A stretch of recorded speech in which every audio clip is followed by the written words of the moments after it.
Hey everybody, I want to wish you a very happy Mother's Day. And there is some particular verses in the Bible that I always ponder a bit more around Mother's Day because they point to the mothering nature of our God.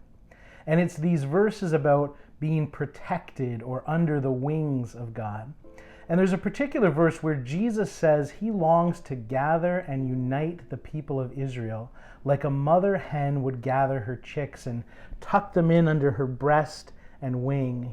When I think about listening for God in prayer, it's this picture I get of huddling in close, just like that mother hen and the baby chick, and you get real tucked in there close to God so that you can sense his presence.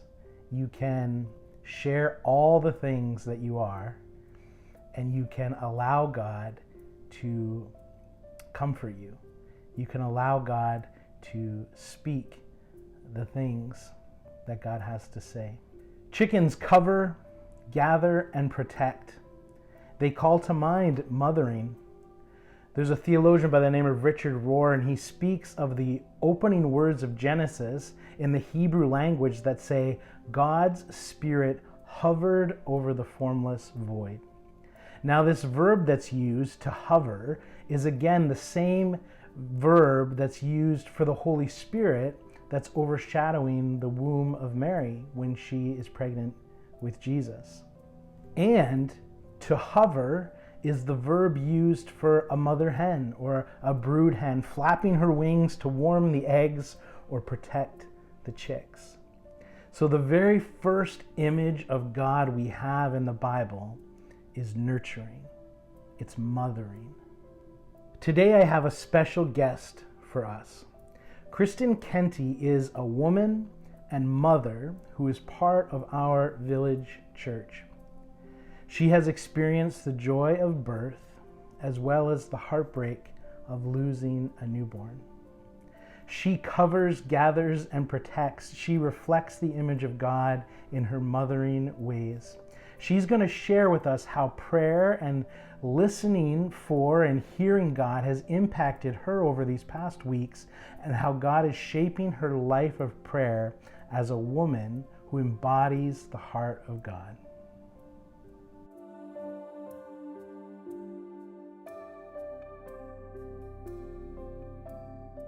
I actually went back in my email to try and find when I had signed up for it, when I said, yeah, I'm thinking I want to do this.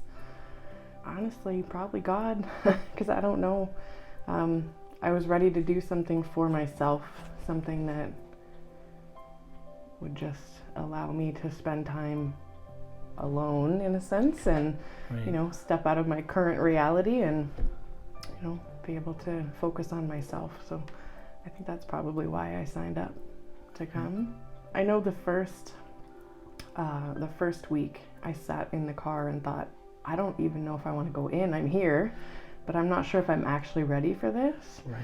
But then I thought, no, I have to. Like there's windows. They can all see that I'm parked out here. I need to go in. I don't think I would have seen it. In my mind, that's what was happening. So I was like, no, I need to do this and go in. And the first week was tough for sure, for me anyways. But I'm glad that I went in the first night.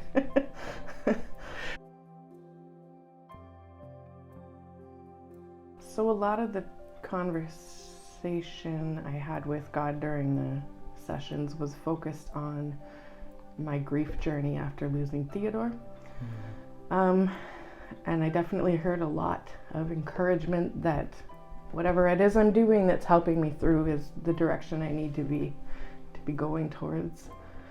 More specifically, there was reassurance that I could be joyful about things in life while feeling sorrow as well.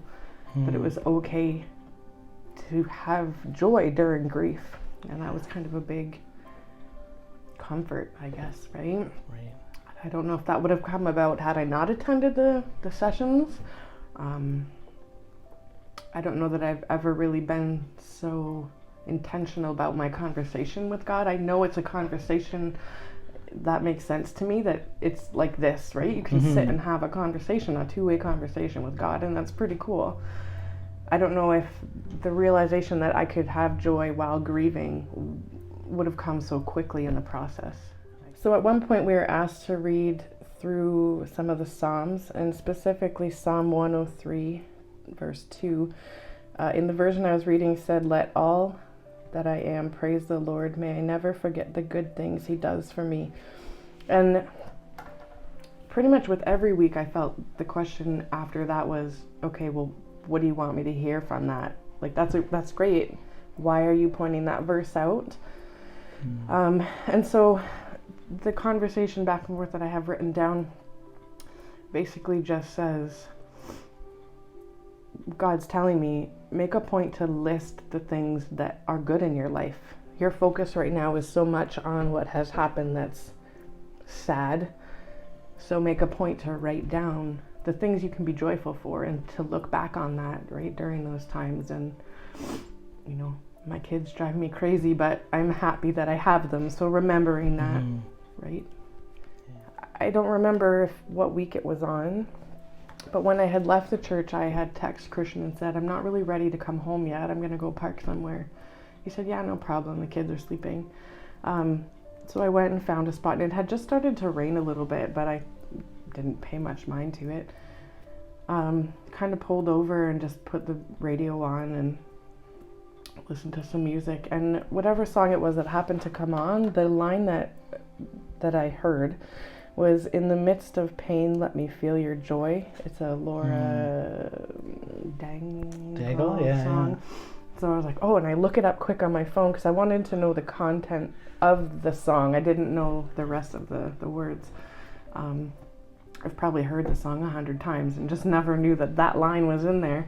So I thought, okay, that's good. I prayed about it, and then I thought, okay, I'm gonna go, and I started to leave, and it downpoured. I could not even see out the windshield of my van. Wow. It's like, okay, I'm not done yet. I pulled back over, and then just spent more time with God. It was clearly not time for me to go home. So once the rain finally stopped, I was like, hey, I'm gonna try again. And you know, so I guess that would be kind of my sign that, yeah, God needed my attention at that time, and that's how he chose to point something out.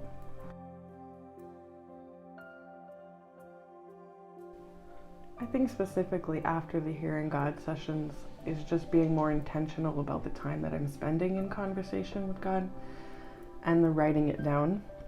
I don't do that all the time.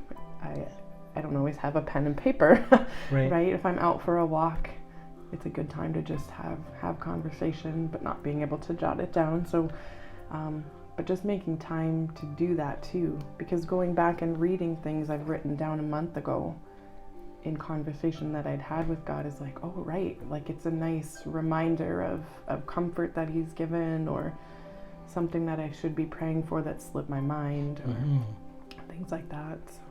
So I've never taken the time before this to actually write down the conversation. Like, you pray about something and you go to sleep, or you pray about something and you move on with whatever's happening next. But to sit and take the time and ask the question, and then wait and see if there's an answer, right? Obviously there's not always an answer, or there's not always the answer you want to hear or you're ready to hear, but writing it down is more of a tangible thing you can go back to look at.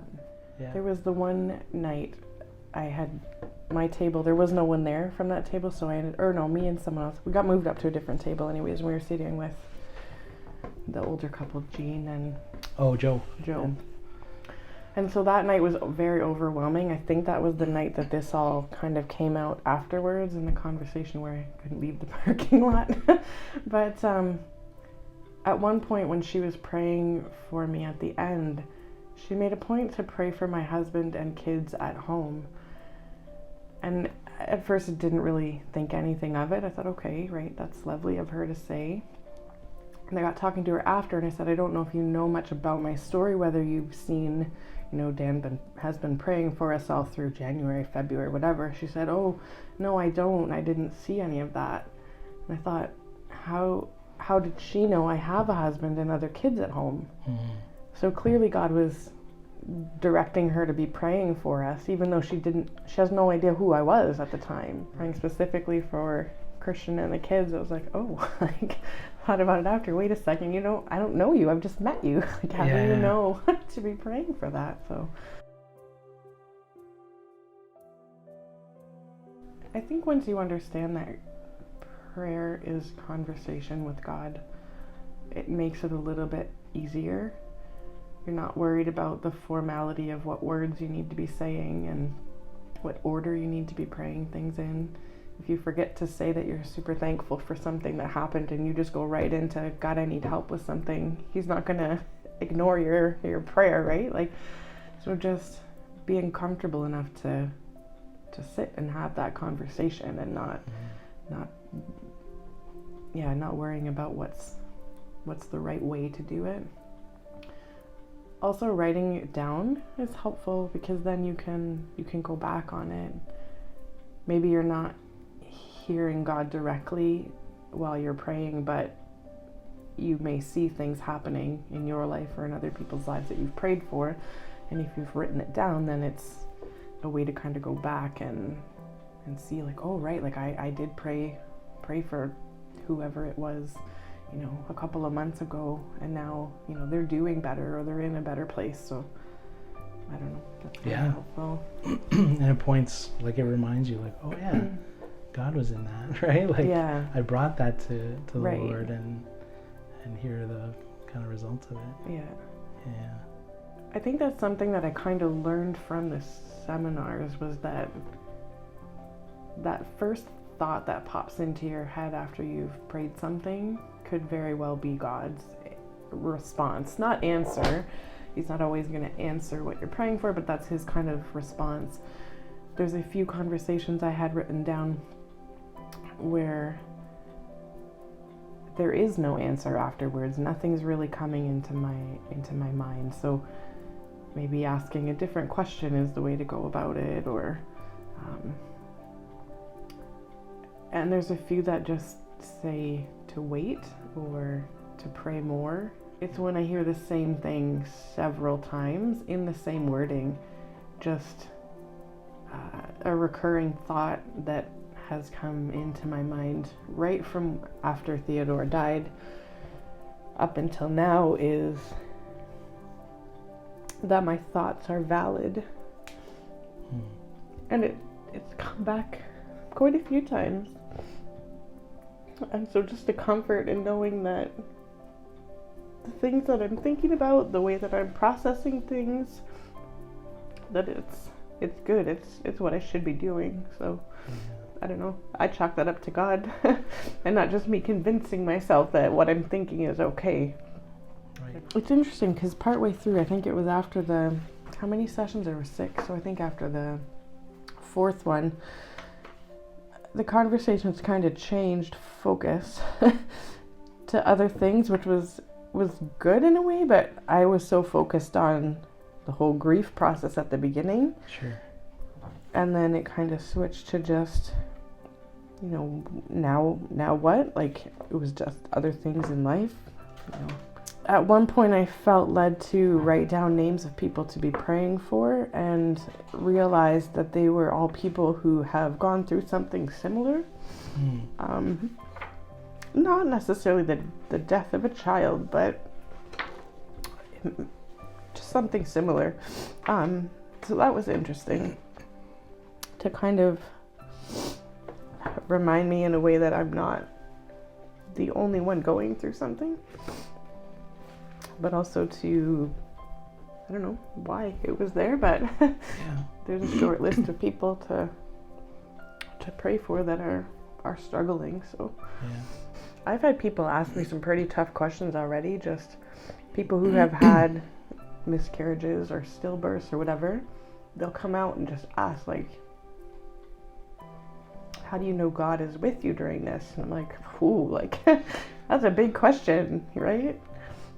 So I kind of put that up to, like, I feel like God's kind of asking me through them in a way, right? Like, just to take the time to think and, like, yeah, like he really is with us always, regardless of what you're going through. Well, I want to thank you, Kristen, so much for sharing your experiences and heart as a woman and as a mother. Now, I have another guest who wants to share some ways they are being shaped by prayer and listening for God's voice, and it's some great stuff, but we don't have time for it this week. You're going to have to wait until next week. But between now and then, a couple things. One, ask God what words God has for you. And the second thing, do something special for your mother. It's Mother's Day. Peace.